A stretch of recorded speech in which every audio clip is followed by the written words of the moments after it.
โอ้ยกูละเงิดกว่าหลายเถอะเนาะมึงเอ้ยไปเที่ยวตั้งแต่เมื่อวานป่านนี้บ่ทันได้กลับ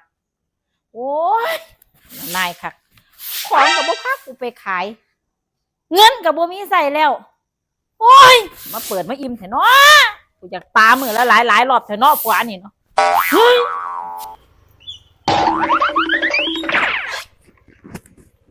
ไปเต็มมือวานเพิ่งกลับมา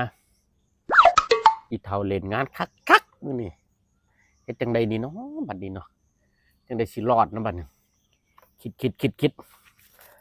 ก่อนคิด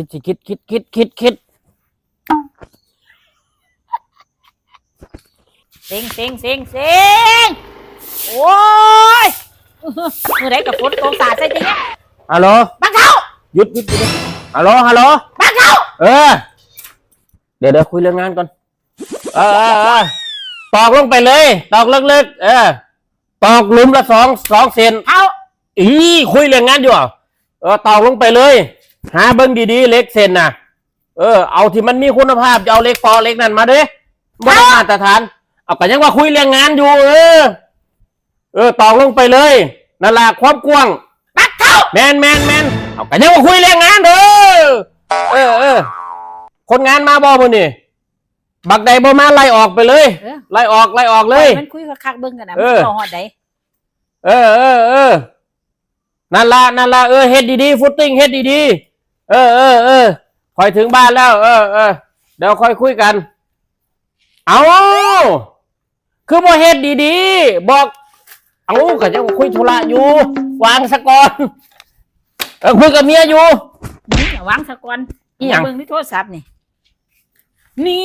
เนียนว่าแล้วเฮ็ดงานหยังก่อ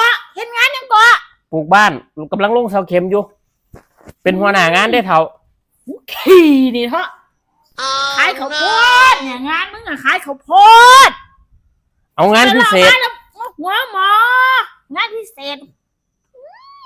เนาะกูมาศูนย์เนาะมันจะมางานพิเศษหยังหัวหมออีหยังหัวหมอมาให้โดนแน่เหรอไปได้เมื่อวานเนี่ย